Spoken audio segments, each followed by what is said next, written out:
People's Party and a former Foreign Minister. Bilawal, thanks so much for making the time to speak with us. I really appreciate you coming into studio as well. How are relations between Islamabad and New Delhi at the moment? Well, the furthest that they've ever been. We just fought a 5-day war conflict. Throughout this escalation, Pakistan has acted restrained and responsible. And even today, Pakistan's message is we want peace through dialogue and diplomacy. We believe there's no military solution to any of the issues between India and Pakistan.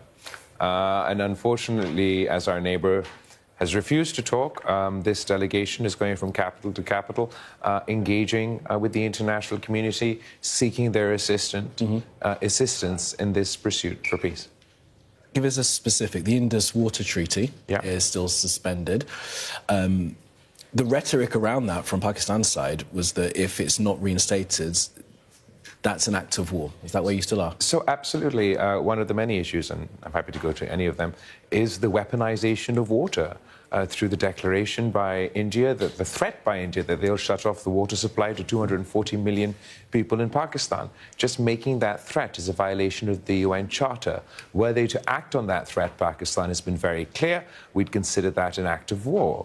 I believe that all countries, I'd even sort of appeal to your viewers, everyone should speak with one voice condemning India's decision. We can't allow this precedent to set. We can't weaponize water. We've been to war with India before. We've had many exchanges such as this, but never has such a drastic step been taken. At the moment, the threshold for conflict between India and Pakistan is the lowest than it's ever been in our history. We've achieved the ceasefire, but we have not achieved peace.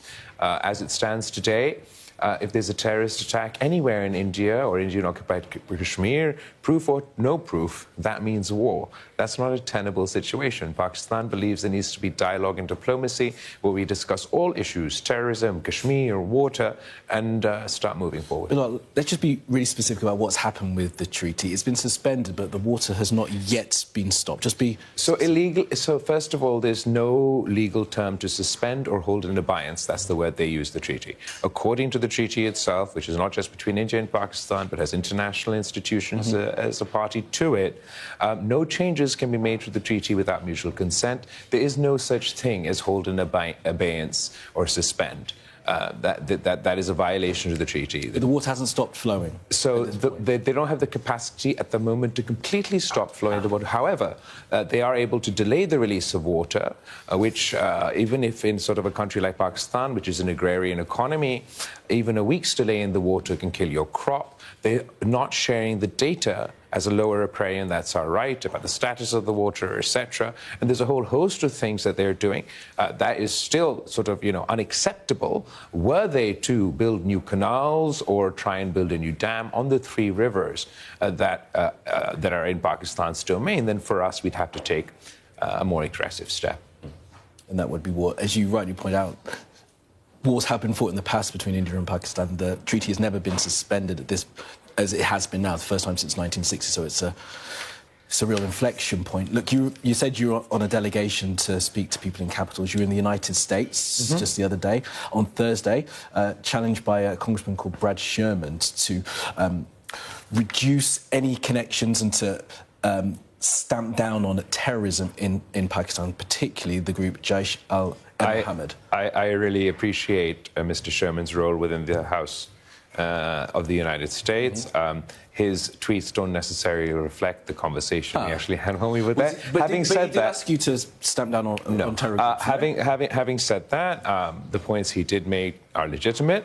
Pakistan has and does combat terror within its own country, particularly the groups that are mentioned in his tweet, but perhaps he missed talking when I was sort of physically there. Those groups, Pakistan has taken effective action against under the FATF framework. When I was foreign minister, Pakistan was on the FATF grey list, and we managed to move it towards the FATF white list by the end of my term. That means that the FATF is an organization, the international community endorses Pakistan's actions against such groups. But can more be done, though? Can more be done? I mean, look, I feel like as far as said this, India, first of all, the terrorist attack that took place in India had nothing to do. So the two different things. Terror groups within Pakistan, Pakistan's taking action against to the sort of within our capability. The terrorist. I want to say fullest, then did you? The fullest, obviously. Okay. Why would I not want to say fullest? That's what I want to say. What I was trying to say is the terrorist attack that did take place in India had nothing to do with Pakistan. That was an indigenous group within India. And therefore, I can't take action against those groups. The fact that India wants to blame Pakistan for actions of those groups within its own territory is sort of counterproductive. How was peace brokered this time? You know, President Trump wants to take credit for it. Is that true? I think President Trump deserves credit for the ceasefire that we've managed to achieve. Absolutely. The United States, President Trump, Secretary Rubio were engaged with both Pakistan and India in order to achieve this ceasefire. I can't explain why India won't admit the truth, but throughout this episode, what we've seen is India is engaged in misinformation, disinformation. They've not been honest with their own public. They've not been honest with the media. They've not been honest with their allies. And this is one additional thing that they're not honest about. Of course, the Indian government are here to defend themselves, but when you say not admit the truth, what truths do you think they need to admit to? Admit the truth. That Pakistan had nothing to do with this terrorist attack. They went to war on the basis of a lie, and then they couldn't win that war. They lied about the planes that we shot down. They lied about the details of this terrorist attack. To this day, they cannot name a single terrorist that was involved in this attack. They went to war with a nuclear armed power. They can't tell you, they can't tell me, they can't tell the people of India which terrorist was involved in this attack, what's his name, where did he come from, if you claim he came from Pakistan, which town, which border crossing. I mean, these are basics that I believe by this point, if India was being honest, that information would have come forward. Questions we need to put to India itself. Absolutely. You're in the UK for meetings. We talked about your meetings in the US. What would you want to hear from the UK government? I think the UK has a unique role in this entire situation. First of all, obviously, the United Kingdom played a part in partition.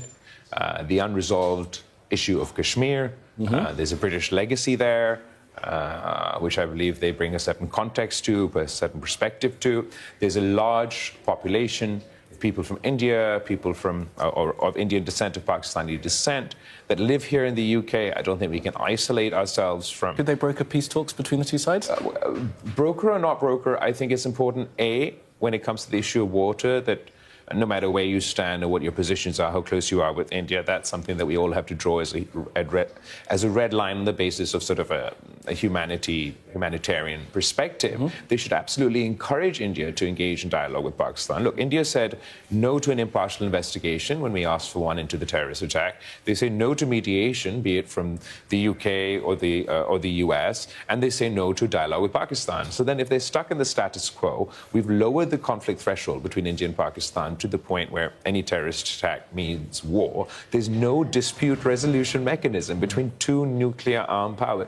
That's not a tenable situation. It means that South Asia is insecure, and by extension the region and the globe. So everybody's affected by this. So look, you've seen the Prime Ministers at London Tech Week. You're going to hear, I guess, from David Lammy as well, and speak to people within the Foreign Office. What do you need to hear specifically from those individuals? What words do they need to use that will reassure you can go back to We've had really positive. When I was still in Pakistan, immediately after this conflict, that the ceasefire had just been broken out, David Lammy visited Pakistan.